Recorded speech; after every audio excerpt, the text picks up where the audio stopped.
सबका स्वागत है आवाज अड्डा में। आज हम बात कर रहे हैं यूनिफॉर्म सिविल कोड की, समान नागरिक संहिता की, हिंदी में यही कहते हैं उसको। तो बात को आगे बढ़ाते हैं। हालांकि पूरा मामला किस दिशा में जाएगा इसको समझने की कोशिश हम कर रहे हैं, लेकिन विराग जी ये बताइए कि खाली मुसलमानों की बात नहीं है, आदिवासियों की भी बात है, और क्या क्या बात है। जब हम यूनिफॉर्म सिविल कोड की बात करते हैं या हम ऐसा कुछ लाएंगे, कोई एक्ट लाएंगे, कोई कानून लाएंगे जिसके जरिए हम बहुत सारे एक्ट्स को खत्म करेंगे, कौन कौन सा तबका प्रभावित होने वाला है, क्या चेंजेस आने वाले हैं, संक्षेप में जरा बताइए, फिर हम आगे बढ़ेंगे बहस में। देखिए मनोज जी, पहले नंबर पर मैं आपको बहुत धन्यवाद दूं। आप बहुत ही अच्छी तरीके से एक विषय को आगे बढ़ा रहे हैं। अब इस पूरे मामले में आपने जो बात बोली, दो पहलू हैं। पहला सरकार और जो विरोध कर रहे हैं। सरकार और विधि आयोग, मेरा पहला नंबर पर मानना यह है कि यूसीसी लागू होना चाहिए और सरकार और विधि आयोग इस विषय पे सतही स्तर पर काम कर रहे हैं। अभी तक कोई ठोस एक खाका सामने नहीं आया है।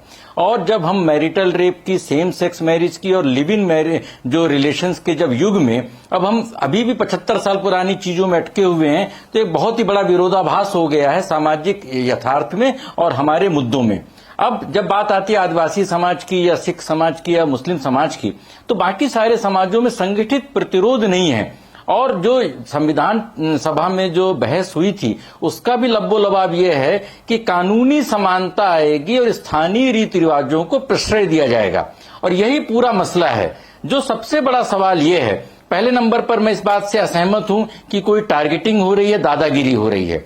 दूसरे नंबर पर जब नेहरू धर्मनिरपेक्षता के सबसे बड़े पैरोकार थे, तो उनके समय में मुस्लिम समुदाय क्यों नहीं राजी हो गया? जब हिंदू कोड बिल पास हुआ था, आज मंशा पे सवाल उठाए जा रहे हैं, उस समय मंशा पे तो सवाल नहीं थे, उसी समय सहमति हो जाती। या राजीव गांधी धर्मनिरपेक्षता के पैरोकार थे, उस समय उनको झुका करके सुप्रीम कोर्ट के जजमेंट को पलटने के लिए क्यों बाध्य किया गया शाहबानो केस में? इसका मतलब कि जो फंडामेंटल फोर्सेज हैं, जो 7 दशक पहले प्रभावी थे, आज भी उतने प्रभावी हैं। और ये मुद्दा कानूनी बारीकियों का नहीं है, ये मुद्दा यह है कि जो फंडामेंटल फोर्सेज हैं उनके तुष्टीकरण के बजाय उनको मुख्य धारा में लाने के लिए जो प्रोग्रेसिव फोर्सेज हैं उसके बजाय वो कानूनी बारीकियों से उनको डिफेंड करते हैं। यहां से पूरी समस्या है। तीसरी बात कि जो मुख्य बातें हैं, मुझे नहीं लगता कि वहां पर करने में दिक्कतें बहुत सारी हैं, क्योंकि अलग अलग मुद्दे पर सरकार बहुत सारे कानूनी प्रावधान लाने पर विचार कर चुकी है और लाना मुश्किल है। जैसे बहुविवाह है, तो आदिवासियों में बहुविवाह है। इवन गोवा में जब यूसीसी की बात करते हैं तो गोवा में भी स्पेशल सर्कमस्टांसेज में अगर पत्नी के बच्चा नहीं हो तो हिंदू पुरुषों को बहुविवाह करने की इजाजत है। तो ये सारी बातों पर तब तालमेल बनेगा जब बेसिक चीजें आएंगी। और बेसिक चीज ये है कि जो मुस्लिम समुदाय आज भी 1937 के शरीयत एक्ट से वो संचालित होते हैं। शरीयत एक्ट का मतलब ये है कि उनके पर्सनल मामलों में वो सारी बातें शरीयत के हिसाब से होगी। शरीयत का कहीं पर किसी तरीके का कोई देखिए पर्सनल लॉज में क्या है वो तो एक अलग डिटेल है और उससे निकलने की ही बात है। बुनियादी बात आपने कही, जो फंडामेंटलिस्ट लोग हैं वो बाय डिफॉल्ट इसके खिलाफ होंगे। सैद्धांतिक रूप से यूनिफॉर्म सिविल कोड का समर्थन वही कर सकता है सही ट्रू स्पिरिट में जिसके विचार खुले हुए हों। आप कल्पना कीजिए कि हम एक देश एक कानून की बात कर रहे हैं, स्वाभाविक रूप से हम धर्म को बीच से हटा रहे, समुदाय को बीच से हटा रहे, मानव की बराबरी मान रहे। पर एक छोटा सा जवाब दीजिएगा विराग जी, क्या एक झटके से एक बड़ा सा कानून लाया जाएगा और तमाम सारे जो है उसको खत्म कर देंगे और ये होगा यूनिफॉर्म सिविल कोड, या फिर आप छोटे छोटे बदलाव करके भी धीरे धीरे उस आदर्श की तरफ बढ़ सकते हैं जिसकी कल्पना का नाम है यूनिफॉर्म सिविल कोड? क्या हो सकता है विराग जी? क्या छोटे छोटे स्टेप्स भी लिए जा सकते हैं? तीन बातें।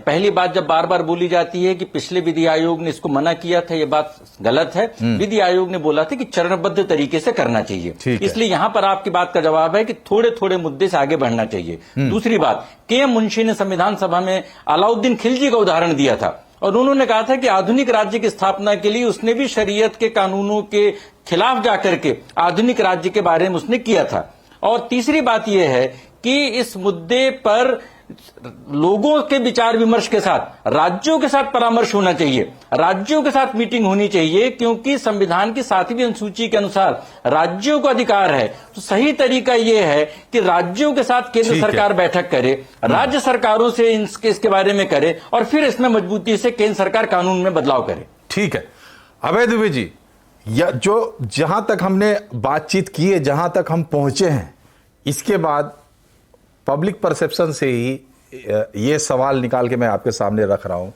कि बात कुछ नहीं है।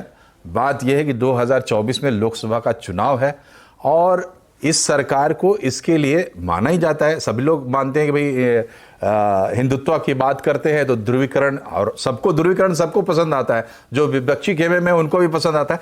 तो चुनाव, ध्रुवीकरण, इसी नजरिए से सिर्फ इसको अभी देखना चाहिए। और क्या ये एक सफल राजनीतिक एक्सपेरिमेंट है, क्योंकि अभी तो लगभग 1 साल का समय है, तब तक टिकेगा क्या ये मुद्दा? नहीं, आप ठीक कह रहे हैं। मैं आपकी बात, जो आपने विराट जी से सवाल पूछा था, मैं वहां से थोड़ा 1 मिनट लूंगा अपनी बात कहने के लिए। जो 22वां विधि आयोग था, 21वां विधि आयोग था, उसने ये कहा था कि जो पारिवारिक कानूनों में जो विकृतियां हैं, उन विकृतियों को खत्म करने के यूनिवर्सल सिविल कोड के अलावा और भी तरीके हो सकते हैं, उनके जरिए। और सरकार ने जो 3 तलाक वाली विकृति थी, उस 3 तलाक वाली विकृति को बिना यूसीसी लाए खत्म कर दिया। जी जी। अगर मुस्लिम समाज में विवाह से संबंधित बहुत सारी 4 शादियों का विधान है, मान लीजिए, और हलाल, निकाह, मुता, बहुत से लोग शरीयत के मुताबिक उसके पक्ष में तर्क देते हैं। मैं जाती तौर पर, मैं मुसलमान नहीं हूं, लेकिन अगर मुझसे एक सामाजिक कार्यकर्ता के रूप में और एक पब्लिक इंटेलेक्चुअल के रूप में पूछा जाएगा, तो मैं कहूंगा ये चीजें मुस्लिम समाज से खत्म कर दी जानी चाहिए। जी जी। मेरा कहना है कि अगर इन चीजों को खत्म करना ही मुख्य लक्ष्य है, तो ये तो बिना यूसीसी लाए खत्म की जा सकती हैं। ठीक है। 3 तलाक वाला मसला इस बात का सबूत है। ठीक है, लेकिन अभय जी, राजनीतिक सवाल, 3 तलाक वाला जब आप यूसीसी लाएंगे तो आप दरअसल बर्र के छत्ते को छेड़ देंगे। जाती तौर पर मैं यूसीसी लाने के पक्ष में हूं, मैं हमेशा इसके पक्ष में लिखता बोलता रहा हूं, लेकिन ये हिंदुस्तान में होने वाले सबसे ज्यादा मुश्किल कामों में से एक है। इसमें बहुत ज्यादा दिक्कतें आएंगी और बहुत ज्यादा गड़बड़ झाला होगा, जिसकी अभी हम कल्पना भी नहीं कर पा रहे हैं, मेरा कहना है। ठीक है।